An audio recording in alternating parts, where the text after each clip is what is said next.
waxaan idhi war ragga loofku waa wada hayaa kala saliitee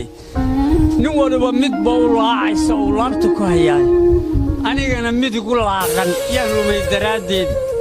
laqanyada jacayl waa horan laga cismaanow ladhkii ina suldaan bay hayiya lahashadeedii inantii aan lillaahida u maray laasim caashiqii sidii geeya leedaa markay leef u soconayso ee ay lamaanaha gacmaha lagac ka siinayso sidii geesi liisaan yaqaan liisku ii qabay labraaci goortay indhuhu libiqsi diideene hadday taladu lii ayga tahay uma labeeyeene liibaanta waxaan geyn lahaa laydhi xaadhanene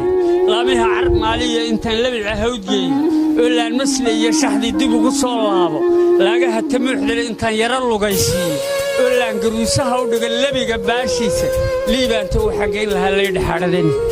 lista dhayda luumaha karuur leban dhanaanoobay hadba waxaan la dhaabsiin lahaa caanihii ladee nin lugooy raggii dumarka laamayn jiray iyo loofar ma ahayne nin lugooyo nace baanahay oo luruma geysteene allahdow ninkii ladan helaa libin xoog gaadhay baan